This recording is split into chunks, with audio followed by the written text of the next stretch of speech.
I personally believe I can understand a pro-life argument for personal and religious views, except on a legislative level, I cannot fathom a good argument as to why there should be restrictive legislation over abortion. Cool. So I'm curious, do you think there should be legislative restrictions on someone murdering their 2-year-old? I do believe that, yes. Except I don't believe that life starts at conception. Okay, got it. So that's where I was going to go. What is the moral difference between a 2-year-old and a 20-week baby? A 20-week baby or a 20-week A fetus? 20-week baby in the womb.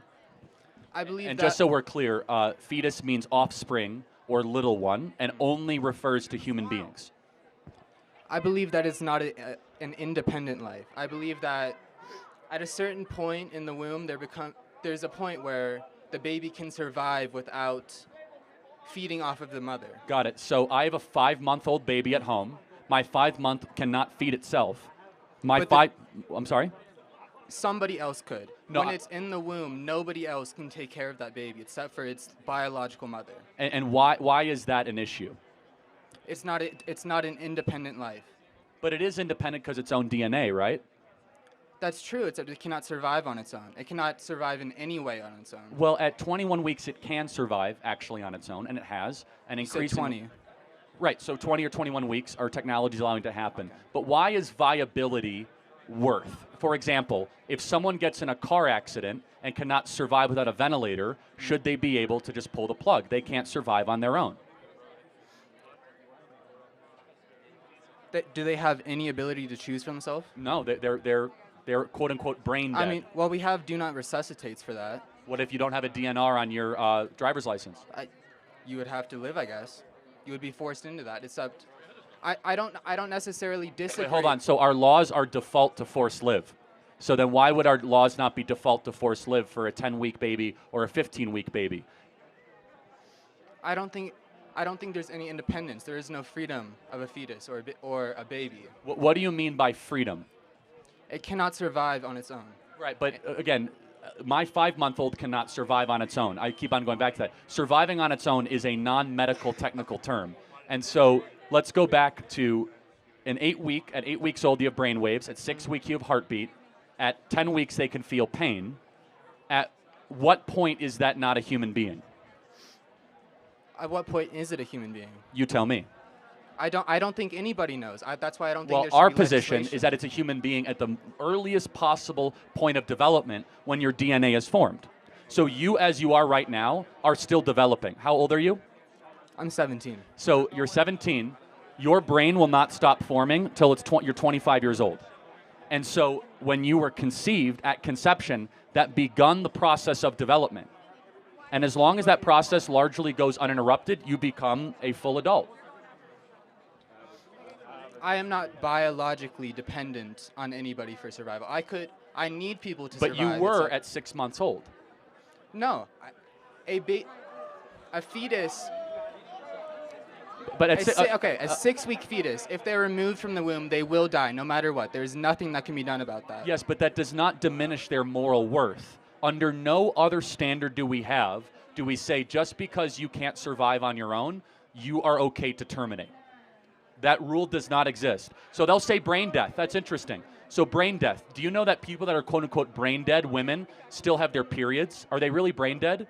Do you know that someone who's brain dead, if you cut into their arm, their adrenaline spikes? Do you know someone that's quote-unquote brain dead will respond differently on brainwave type stuff? Even though there's only a slight no brainwave, the heart rate will increase if a loved one comes near and start talking to them. In fact, maybe there's more to life than just brainwaves. Maybe we're a soul and a spirit that's a lot deeper than just what you can detect on some sort of SPECT scan. To say that, though, is religious. That is a spiritualistic idea. Well, hold on. First of all, I believe that to be unconstitutional if legislated. Hold on. There's a lot there. But first of all, God is in our founding documents. Yes? God is mentioned 4 times in the Declaration of Independence, right? And to say that something is not religious is also a religious statement. So somebody has to win here. But I'm not even going to get into that. I want to ask 2 just morally defining questions. Oh, no, I'm all right. Should it be illegal if a woman finds out her baby has Down syndrome? Should she be able to abort her baby based on that information? How far along is it? 25 weeks. I'm not sure. How about this? If a couple finds out that they're having a girl and they want a boy, should they be able to terminate that fetus? I think legally, I don't think morally they should. Except I don't think that's the government's decision. Hold on. All laws are a reflection of our morality. Why should abortion laws be any different? They should be a reflection of our morality. What morality is that? What do you mean? What is the moral standard that the abortion law should reflect? Freedom. Freedom. Okay, so do you have a freedom to kill someone smaller than you? No, but Then- if they're dependent on you for life, if they cannot be outside of your body without surviving, But I'll ask one final question here. What species in the animal kingdom is the fetus? a human. So if it's a human, shouldn't that human get human rights? I don't know. I don't believe there is any. But shouldn't you get human rights even if you can't survive without another? Shouldn't you get human rights even if you're small and that you happen to be in utero at that moment?